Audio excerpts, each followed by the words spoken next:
All right, here we go. Aaron Murray's in the fold. Be sure to follow us on social media. We are at Punt and Pass on Twitter and Instagram. I am at Drew Butler. Aaron is at Aaron Murray 11. And head on over to puntandpass.com for everything you need to get ready for another awesome weekend of college football.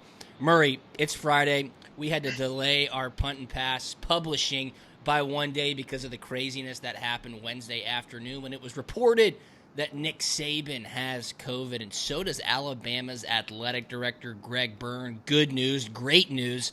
They're both asymptomatic. They're both feeling fine. We're going to dive into that and its effects on this gigantic matchup. Number 2 versus number 3, Georgia at Alabama, in Tuscaloosa on Saturday night. But with that being said, and before we talk about our games, and before we dive into the Saban stuff, and before we get into punt, pass, and pick, let's wrap up the general sentiment around college football right now. Because after Saban got it, everybody who has said we shouldn't play college football this season, all the naysayers, just ran to Twitter, ran to social media, ran to their microphones, much like you and I are doing right now, and essentially we're saying shut it down, okay? I think we're losing sight of the fact that 143 games have been played.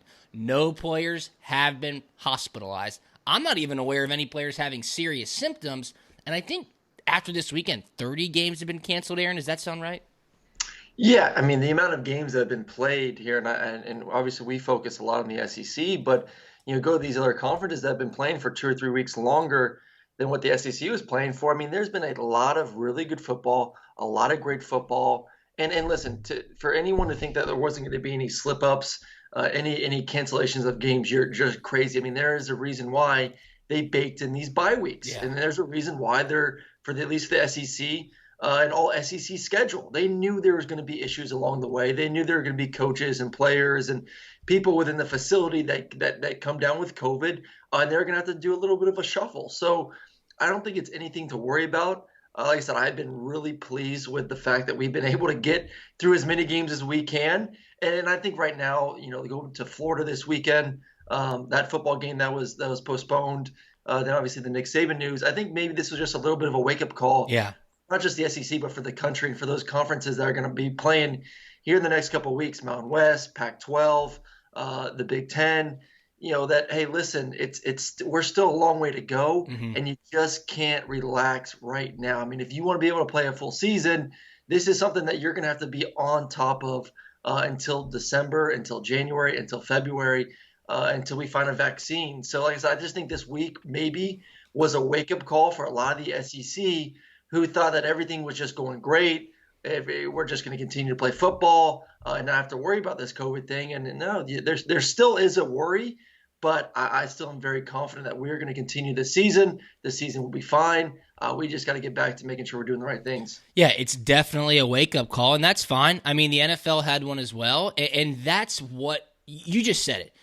Every official, every administrator went on with this season knowing very well that this was going to happen. Not that there was a possibility that it would happen, but that it was going to happen. There was virtually no chance that you were going to have zero infections without having a bubble. A bubble at the college level is essentially impossible, but they weighed the risks. They looked at the data, and then they said, hey, we should probably try to have a college football season, remain some sense of normalcy, create some sort of revenue in order to save athletic departments, in order to uphold academic institutions, yes, that's not hyperbole, and save thousands of careers across the country. And so far, through almost 8 weeks, doing a pretty damn good job. So I think it's hats off to the coaches, hats off to the administrators, hats off to the student athletes to this point. But yes, this is a wake-up call. You have to remain vigilant. I love this tweet from Danny Cannell this morning, and I'll quote Danny Cannell, and I like Danny. I think he's great. Yeah, they did a Quote, great job. reminder to those still criticizing college football and those who have amped up their sky is falling rhetoric. 143 games have been completed, 0 hospitalizations or even any major issues with the players and coaches who have tested positive. That is a remarkable success so far. It is. There's no other way you can look at that. 30 games have been postponed. I think a handful have been actually canceled. That's why they baked in the bye weeks. That's why they went conference only. That is why they remain flexible so you could manage and adapt as these situations came up, and they're coming up. It's unfortunate what happened with Florida and LSU this weekend. That was going to be a great doubleheader with CBS.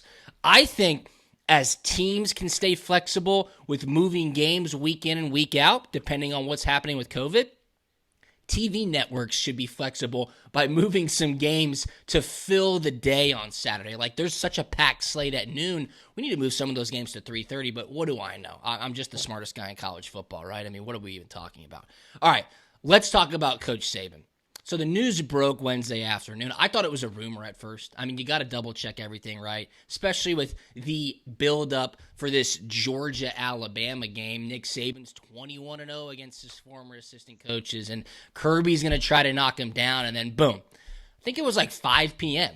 Coach Saban has COVID. I'm like, come on, no way. Get on Twitter. SportsCenter reports it. Alabama reports it. It's as real as rain. The old man, he's 68 years old, looks healthy, acts healthy, has COVID. That's scary at first. It is scary at first, but thankfully he's asymptomatic. His daughter put out a tweet and said, Coach did practice from Zoom at home today. He's feeling totally fine. And then yesterday, I saw that there was a quote from Bruce Feldman, and it says, an update on Nick Saban from Jeff Allen. I don't know who Jeff Allen is. Do you, Aaron? I don't know. I do not. Quote, Coach Saban was evaluated by our team physician, Dr. Jimmy Robinson, today. Coach remains asymptomatic at this point and is doing fine.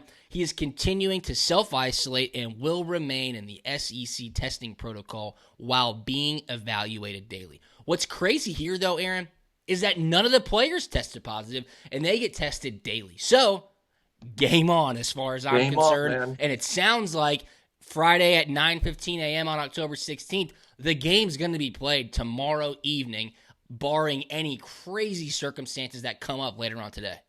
Yeah, and I guarantee if you ask Nick Saban, does he want to play this game, he would say yes. It's about the players. And obviously he wants to be on the sideline. But at the end of the day, we got to go ahead and we got to play these games. And there's been other coaches, as we've seen this year, who haven't been on the sidelines, who've done what he's done, do the Zoom meetings, maybe do a little pregame something where he talks to the team. And then, it's up to Sark, man. Can Sark kind of get going as the head coach or head coach for the day for the Alabama Crimson Tide? And then there's not going to be a lot changed right there on the sideline. And if anything, maybe these players want to play a little bit harder for Coach Saban. I mean, maybe it's a rallying cry for those guys, especially on the defense side of the football, to step it up and play a little bit harder. But, then the normal game plan, the offense and defense, that stuff's going to be set.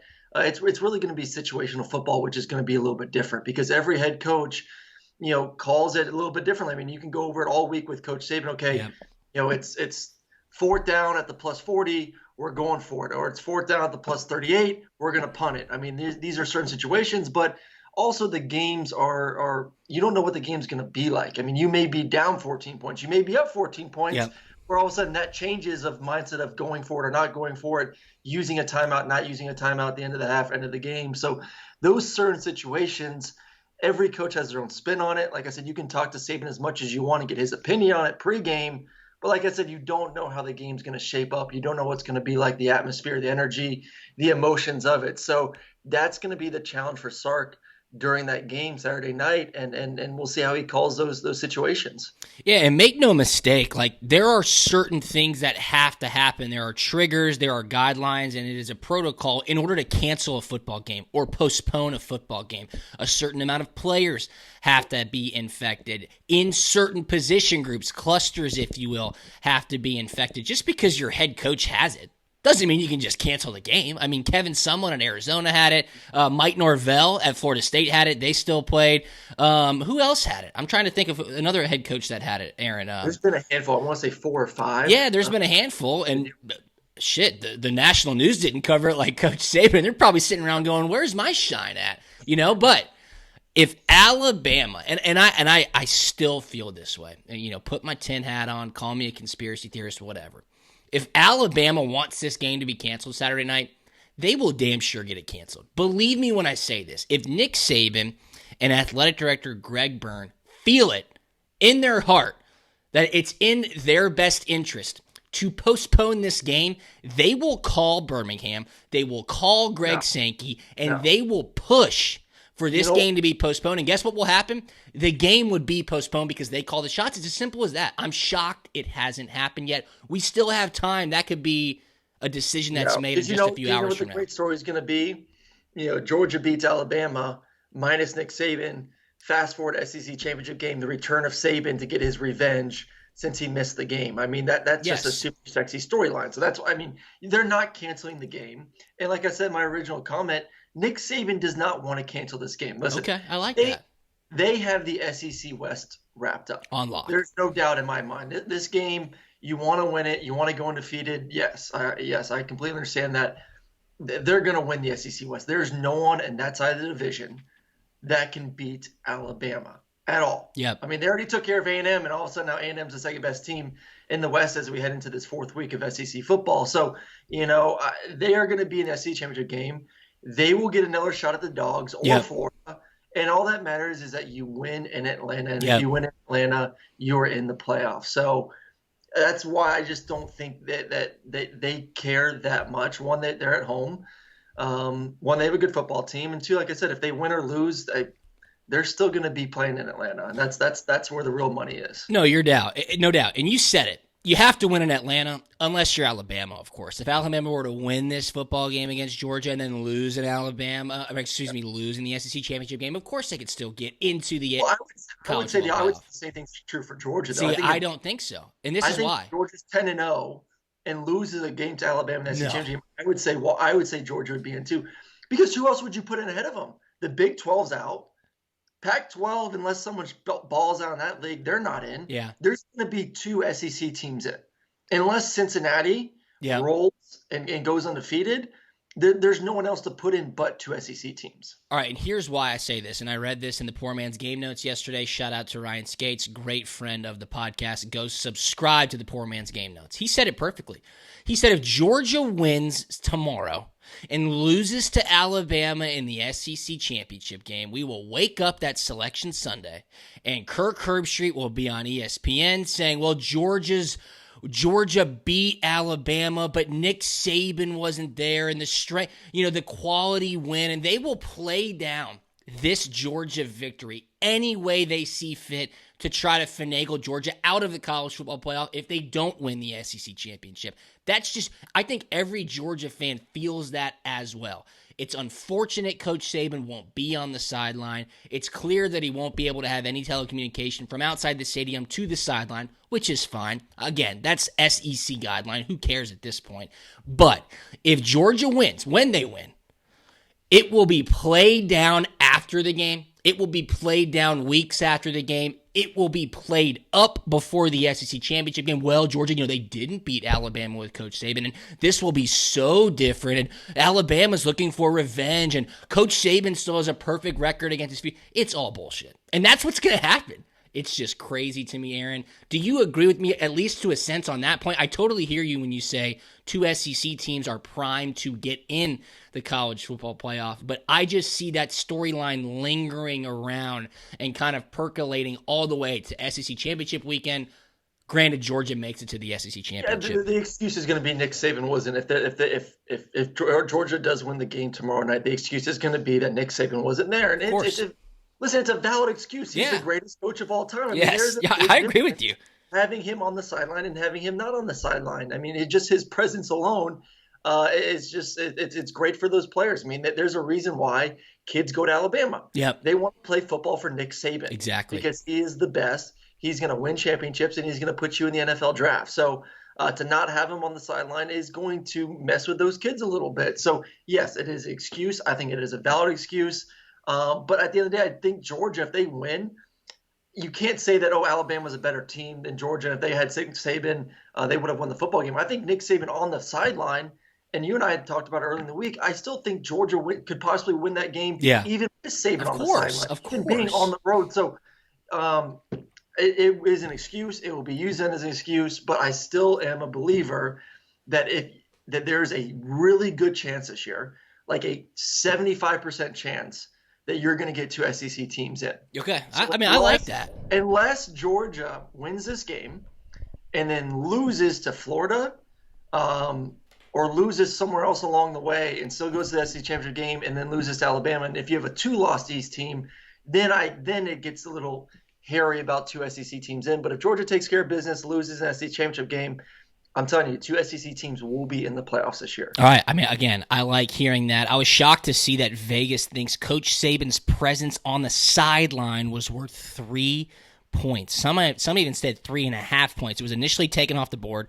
It was put back up as Alabama as a 3.5 point favorite. I think a lot of people jumped on Alabama with that short number. It looks like it's back up to 4.5. But make no mistake. Again, as of 9:20 a.m. on Friday, this game is being played. Sark will be the interim head coach, if you will. Saban will not have any communication with the team. He won't be there at all on Saturday, which will make for an awesome storyline. Speaking of storylines, I lost a bet to my wife this week. We won't get into the details of what the bet was, but all you need to know is that I lost. If you listen to Punt and Pass, which a lot of you do, you understand that my wife went to Alabama. This is always a big week in our house, and the past 2 games, it has not been fun because Georgia fans have gotten their hearts absolutely ripped out and stepped in front of their own faces. So the bet that I lost was that she was going to be able to come on Punt and Pass to discuss the absence of Nick Saban. So let's call in my wife, Jackie Butler, and I'll just give you a little warning. There's nothing on earth like an Alabama female football fan. They think every first down is a game-winning touchdown. They think Nick Saban is God's gift to earth. They think Tuscaloosa and Bryant-Denny Stadium are legitimately heaven on earth. We all know that that's probably not the case, but we'll let them have it for the time being. Good thing she's beautiful and awesome, and my wife, so I put up with it. But let's bring her in. Hey, Jackie, come on in here. I do this, and I give a deep sigh, because I know what's coming. So let's plug her in. All right, put this on so Aaron can hear you. We just talked. So Hey, Jackie. Here, you can sit on my lap. Here you go. Let's do it. All right, so we just discussed Nick Saban's not going to be there. As of right now, the game will be played. Let's just hear your initial thoughts from an Alabama female football fan. No Nick Saban, a huge matchup this weekend. Does it even matter? It absolutely matters. I think no Saban, no game was what I initially felt in my heart. No Saban, no game. Then I saw this amazing viral meme that went around with basically Saban's head virtually logging in on the sidelines. And then I told Drew, I was like, well, that's a great idea. What about that? And Drew said no telecommunications coming from outside the stadium. So I guess it wouldn't even be legal for Saban to be there virtually coaching. That's what you're told. They need to put him in the booger mobile. Just have him just up and down the sideline, Exactly. staying away, put him in a little suit. Well, remember when Hugh Freeze threw out his back and he coached from a hospital bed up in the press box at Liberty University? Like, they could do that as well, but you have to quarantine him and unfortunately can't be around any people. So no Saban, no game, I feel like is probably the general sentiment from Alabama fans. I mean, that's how important they think he is. Aaron and I have talked about it a little bit. We're going to dive into it a little bit more when we break down the game. But it's more so a situational football thing or an attitude thing. Jackie thinks Saban brings the juice from morning until kickoff, until the clock hits 0. You see him blame everybody around him when things go wrong. Obviously, it's never Saban's fault. Jackie, do you honestly think that he is the reason for the success on game day? It's more so Saban than the players? Absolutely. I think no Saban, no game. I feel like there's some sort of a vibe and energy that he brings. There's no way. Yes, the players are obviously so well trained. He has them like clockwork. They're so ready and honed in for game time. However, I think there's probably nothing like a player looking over and seeing Saban on the sideline, livid as hell, pissed off at you, being like, oh shit, head down, let's go. Like, I think that if Saban is not there, there's no way it's not 100%. It is true, though. I mean, he is. He does bring an energy. I'm sure. Like, who's going to give the pregame speech? Who's going to be doing all that stuff? I mean, it's different. I mean, as football players, we are in a routine. I mean, we are creatures of habit, and when you throw a big wrench into everything without your head coach being there to give you the pregame speech, to run you out of the tunnel, to be screaming and yelling at you during the game. I mean, it's going to be a different atmosphere on the sideline, no doubt about it. I mean, you're already playing in a stadium that's only 20-25% full, and then now all of a sudden you don't have your head coach on the field with you as well. So it is going to be very foreign for those kids, but suck it up. You're playing a game. You're on national television, CBS, 8 o'clock primetime.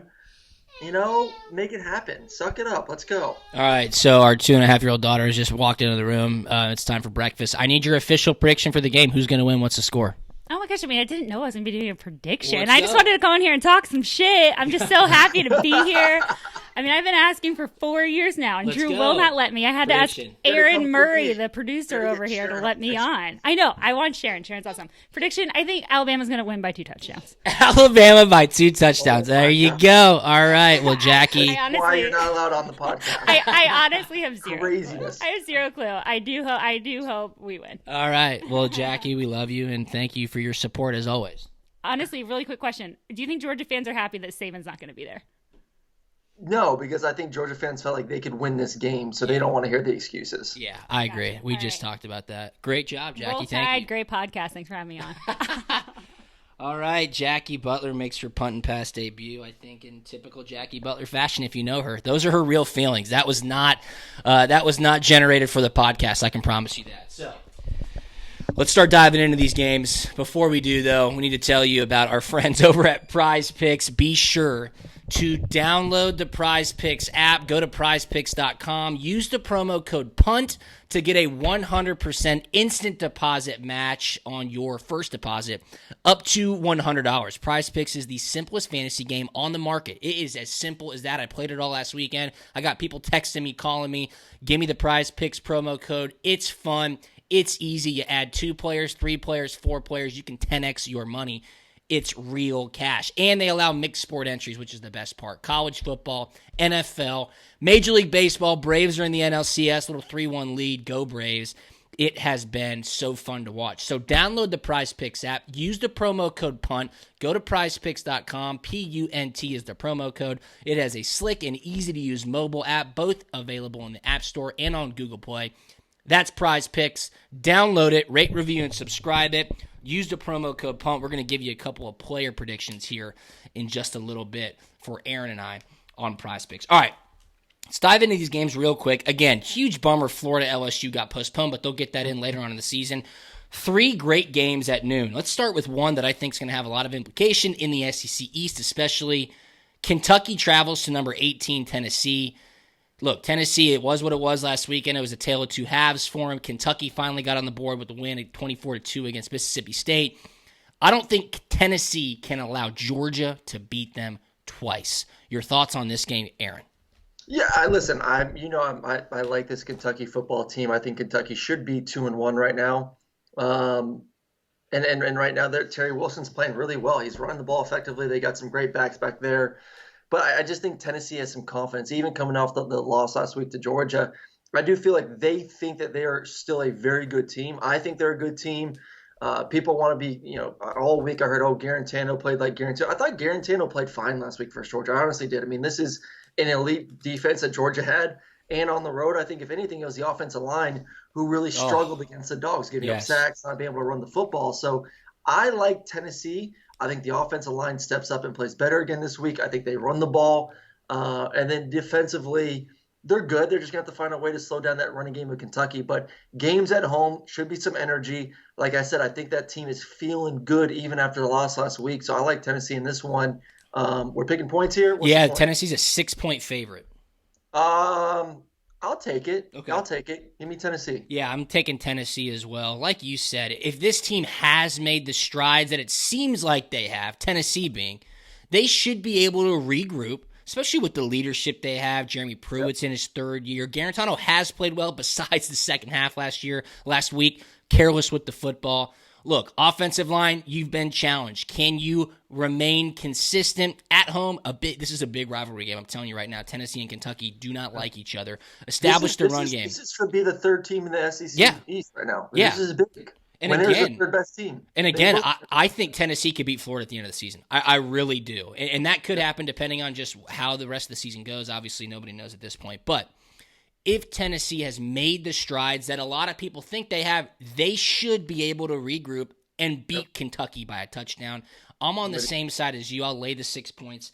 Tennessee gets a big-time win here and remains in the race for that 2 or 3 spot in the SEC East. All right, quickly, have to touch on this game. In the ACC, number 1 Clemson comes into Atlanta to take on Georgia Tech. It's at noon on ABC. Now, the reason I wanted to bring this up is because the line is 27 points, all right? Clemson's a 27-point favorite. Obviously, that's a ton of points. When Clemson puts their foot on the gas pedal and steps on people's throats, they will do whatever they want from a scoreboard perspective. Trevor Lawrence he'll probably play the first series in the third quarter. Travis Etienne, likewise the same. How many guys get on the field for Clemson is probably the real thing you should be thinking about.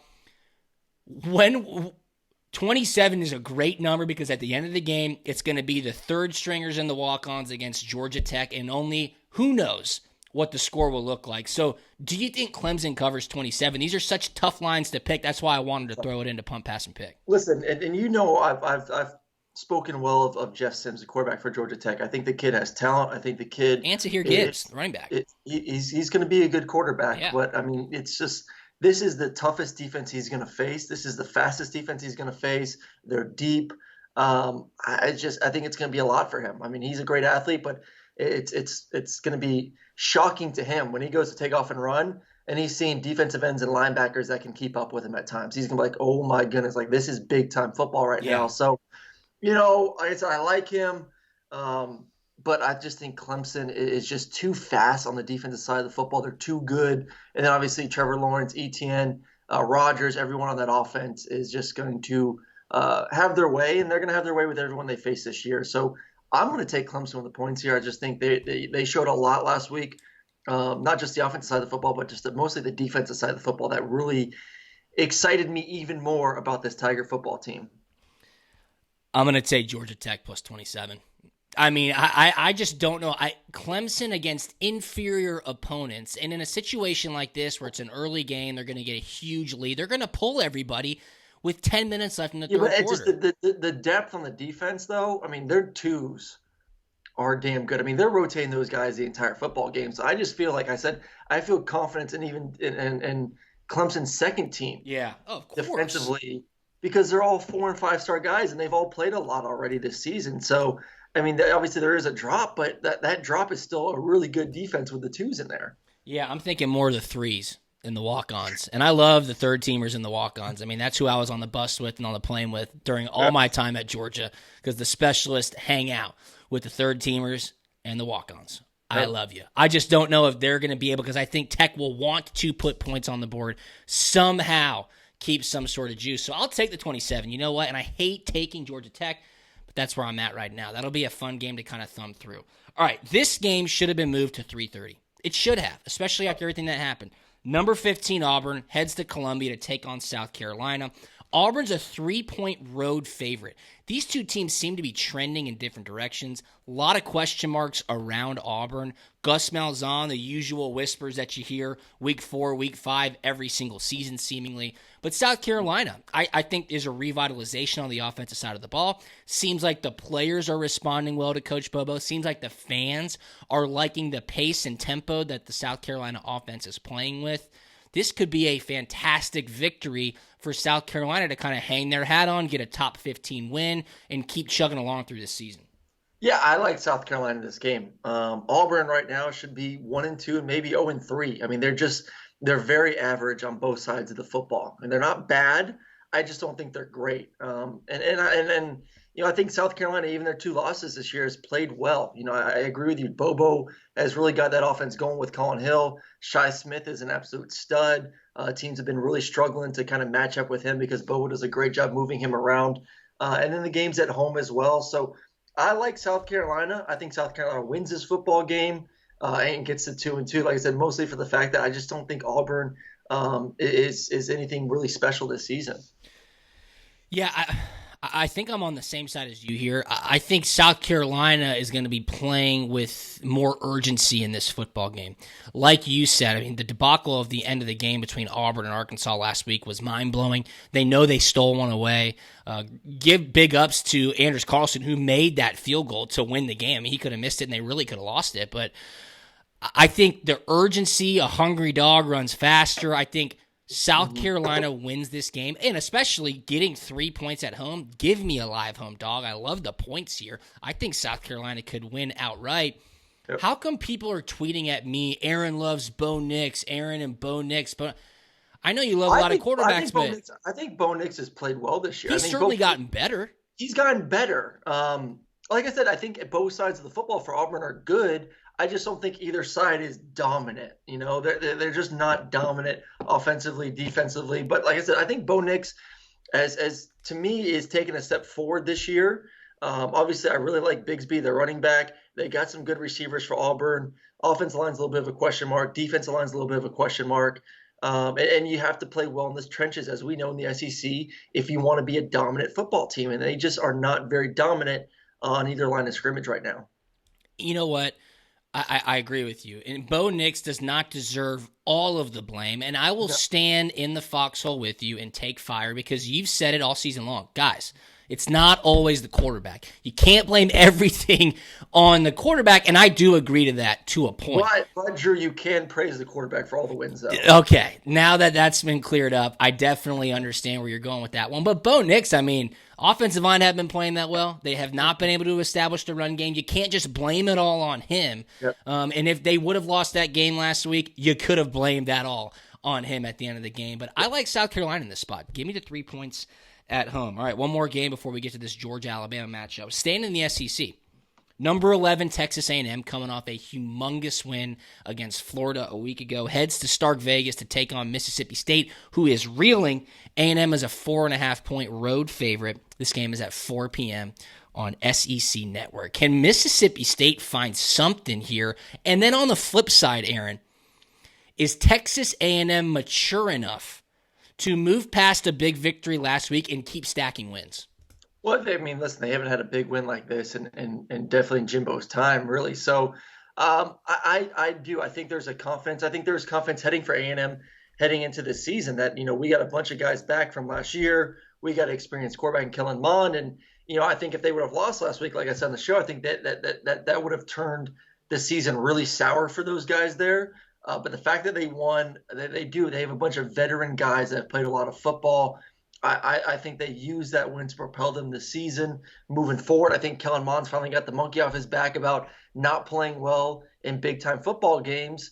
So I think Texas A&M does their thing. I mean, until Mississippi State proves to me that they can move the ball against a team that wants to drop 8 in coverage and score points, I'm not going to pick them. It's been 2 weeks in a row that teams have they rush 3, they drop 8, they play cover 2, cover 4, cover 3. They don't play man like LSU did.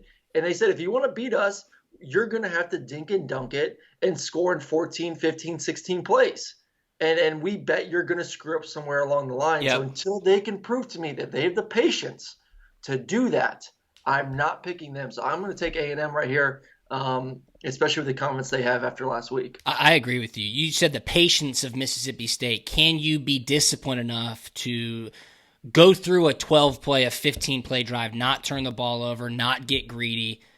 That's one thing. The other thing is the athletes. I mean, let's be for real, right? Texas A&M has better athletes than Mississippi State. Does Mississippi State have the athletes, the horses, to maintain that game plan and not mess up over 60 minutes? I'll say no.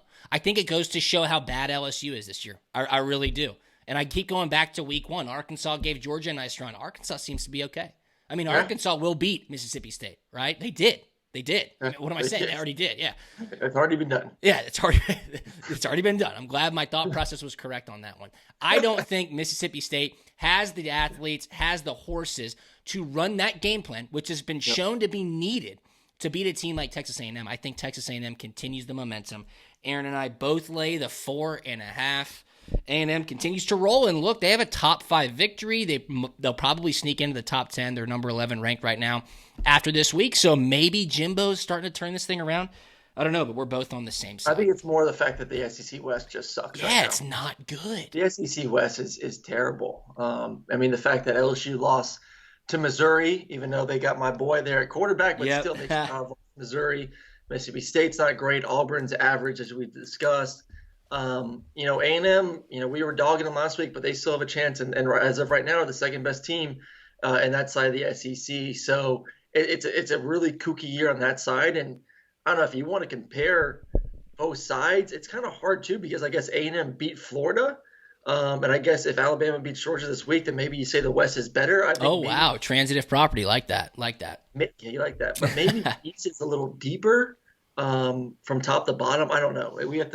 We wait another week or two to see some of these cross games and how they turn out before we start making that decision. But it's just a weird year, I would say, in the SEC West right now. Absolutely. Weird year all around. All right, let's do this. Let's break down the Georgia-Alabama game. We got about 10 more minutes left.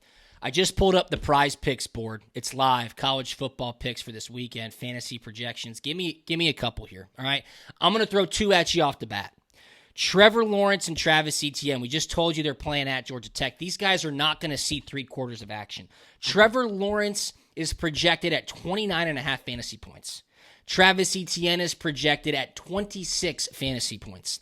I, Drew Butler, tell you right now, take the under on both. Take the under on both. These guys are not playing 60 minutes of football. They'll probably get 2 to 3 touchdowns. Trevor Lawrence, 3 touchdowns, no picks, 300 yards, pull him. That's not 30 fantasy points. Travis Etienne probably breaks a long one. Clemson will be up 28 points at halftime.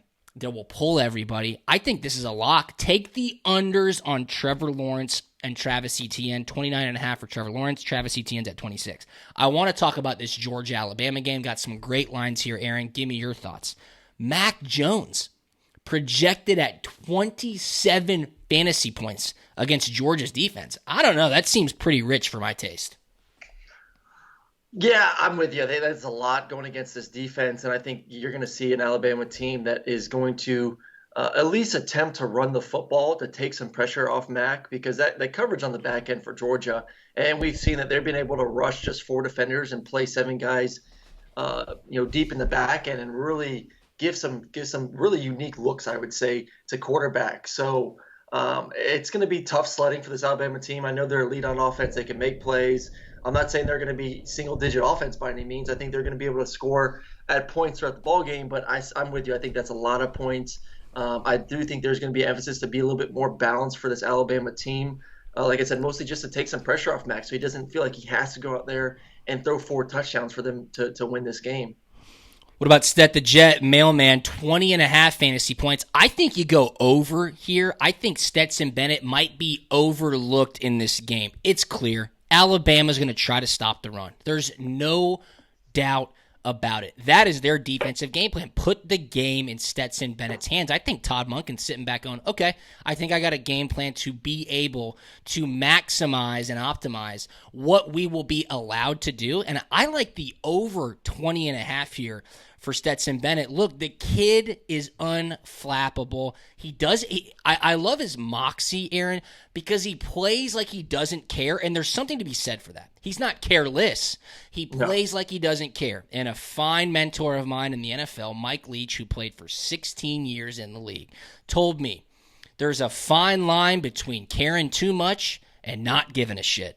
And you just need to be right there in the middle, because you can't get too high, you can't get too low. But if you're even keel, you have that neutral mentality, you find the sweet spot. And I feel like Mailman's there. I like over 20.5 for Stetson on Prize Picks. Yeah, I think this is going to be, I think we've gotten used to these high-scoring games in the SEC, and all of a sudden we think all these games are going to be 45 and 40. And I don't know, something for me just tells me this is going to be a little bit more defensive game, obviously, because you got Georgia in there, and then you got an offense and Georgia who's playing better these past couple of weeks, but they're not an elite offense. Yeah, they're just not. And for even how bad Alabama's defense was last week, Ole Miss's offense is a lot better than Georgia's offense. Ole Miss's offense is legit. They're a top offense in this country right now. Matt Corral is playing on a different level. For sure. They got dudes at everywhere throughout that offense, and you got Lane Kiffin kind of as the spearhead running the show there. So to me, when I look at this game, I think it's lower scoring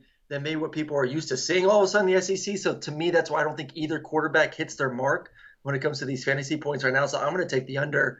I think Georgia's going to have to do what they're going to do this entire season. They're going to have to play great defense, and they're going to have to run the football, control the clock, and try to keep Alabama's offense off the field as much as they can. So less of an emphasis on him airing it out a little bit. All right, head on over to prizepicks.com, download the Prize Picks app, use the promo code PUNT, and chef up a 4-pick power play. Those are awesome to win 10x on Real Cash. Let's get to it. Number 3, Georgia heads to Tuscaloosa to take on number 2, Alabama. It's at 8 p.m. on CBS. Brad and Gary on the call. No Nick Saban. Bama's now a 4.5-point favorite. The total's 56.5, Aaron. Look, we talked about it all day. I mean, everybody's talked about it all week. This is Georgia's best shot, regardless of Saban's on the sideline or not. This is Georgia's best shot to win against Alabama. And you asked me yesterday on SEC Radio, do you think Georgia is thinking about having to play Bama twice in one season? And we got a lot of questions on Twitter about that as well from all of our listeners. My short answer is no. I don't think the players are worried about what's going to happen December 19th. I don't think the players are worried about, oh, well, it's going to be revenge and maybe Coach Saban will be there. And maybe no. They want to win now. You got to get the monkey off your back, and that's exactly what it is. All right? And I love Jake Fromm. Some could call me a Jake Fromm apologist while he was at Georgia. But guess what? He is no longer Georgia's quarterback. And Aaron, I think that fresh blood, that fresh approach, that new mentality of going in this game where you know if it's close in the fourth quarter, you don't have that little voice in the back of your head saying, oh no, we might screw this up again. Oh no, we might blow it. No. I think this is a new team. I think with this defense, it just doesn't matter. They're so good. They're so talented. I think Georgia's got a great shot, and I love Stetson Bennett's approach, and I think he's the guy that walks into Tuscaloosa and says, you know what? We play the game to see who's going to win. Let's do this thing. Yeah, I'm with you. I hate the fact that there will be an excuse about Saban not being there for this Alabama team after this game. But, at the end of the day, I was feeling pretty confident come Monday morning when I woke up looking at these two teams that Georgia had a legitimate chance to win this football game. So I'm going to go with the Dogs with this one. I think there's a lot of confidence that, we have the best defense in the country. We have an offense that's just can continue to get better and better through the first part of the season. And then you look at Alabama, I think they woke up on Sunday saying maybe we're not as good as we thought we were. We know we're good on offense, but maybe our defense is not a championship type defense good enough to lead us to the promised land this year. So I think there was doubts creeping into their mind Sunday morning, and then now you throw in the doubt the fact that you don't have your head coach there on the sideline. So I just think there's a lot of mental game going on in the negative way for Alabama at the moment.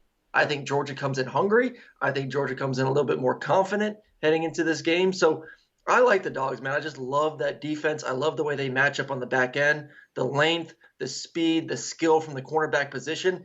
It's hard in college football to have 2 or 3 good DBs to match up with these spread offenses. And Georgia has that. There's only 2 teams in America that I watch that actually have cornerbacks that can match up, and that they're deep enough and have multiple of them that can match up with 2, 3, 4 receivers. And Georgia and Clemson are those 2 teams. Sure. So if anyone can slow Alabama down enough to give their offense a chance to win the game, it would be Georgia. So I like them. I still think defense in SEC ball.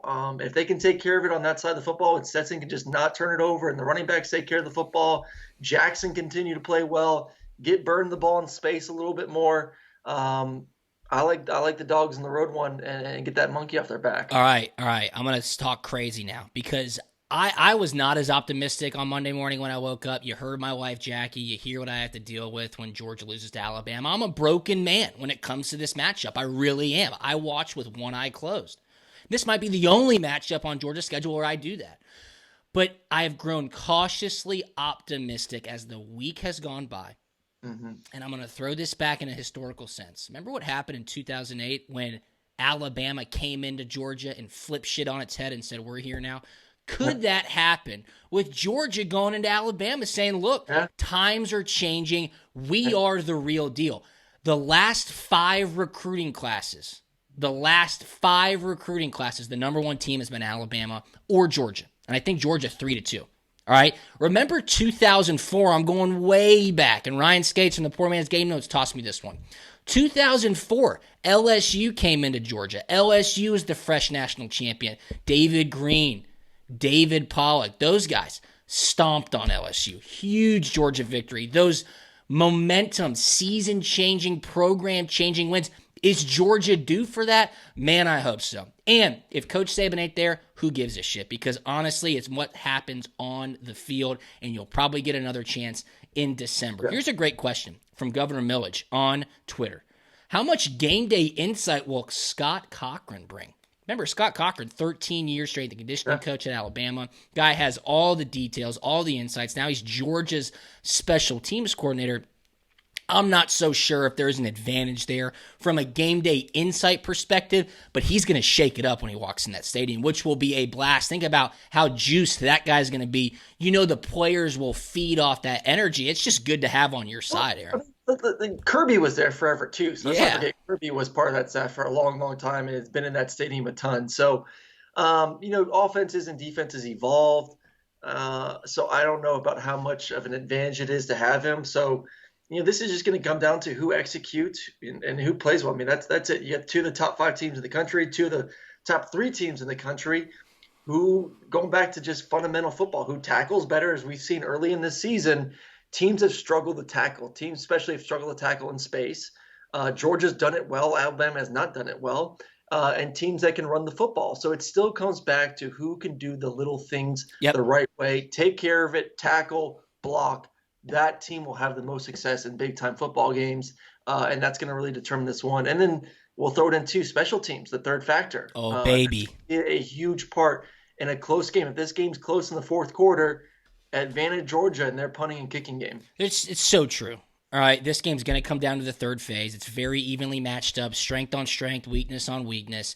The third phase, Georgia wins from a coverage perspective and from a kicking perspective. Camarda is balling out right now. Keep it up, kid. He is booming the ball, flipping field position, and he's finally honed in the ability to drop it inside the 10-yard line. Big ups to him. He's due for a gigantic year. And Jack Podlesny. Look, Jack is crushing the ball.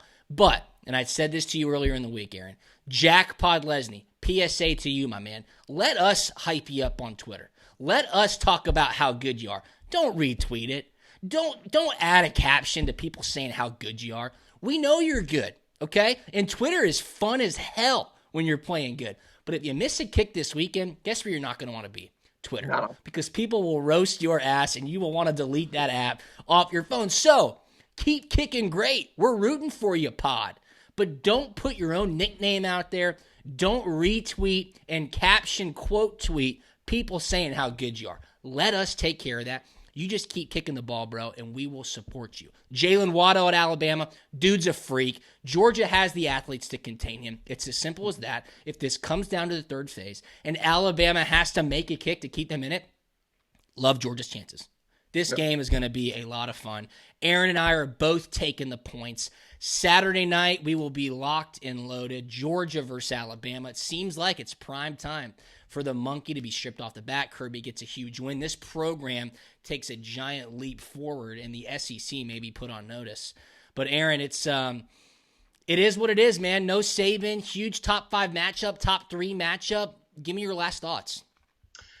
Listen, I'll say it again. I love this all SEC schedule. I hope we somehow add more SEC games in the future once we get a normal 12-game schedule. I don't know if that's going to happen, but it's just good to see all this great SEC ball and for all those players out there, just like we said at the beginning of the show, just stay diligent and taking care of yourself and doing the right things and let the Florida be an example of how fast things can turn. You miss a game, and the issue is you can miss one game. That's fine. Like we said, we have the built-in bye weeks. We'll make it up. It's the problem of if you miss 2 games, you miss 3 games, and then you can't make up a game, and then just things get really thrown out of wax there. So let this just be hopefully a one-time thing for Florida, for LSU, and like I said, maybe like a little wake-up call for the rest of the SEC in the country as these other conferences get going too on the West Coast. Absolutely. Well, we got an awesome weekend of college football teed up for this week. It's week 7, Georgia, Alabama. We will keep it locked in right here on Punt and Pass and give you our recap early next week. All right, go to prizepicks.com, download the PrizePicks app, use the promo code PUNT. Thank you to PrizePicks for being our presenting sponsor. They are simply the best. It is daily fantasy simplified. Go follow Aaron on social media at AaronMurray11. We are at Punt and Pass on Twitter and Instagram. I am at Drew Butler. Check out puntandpass.com. Have an awesome and safe weekend. Enjoy the great weather, and we will talk to you next week. See ya.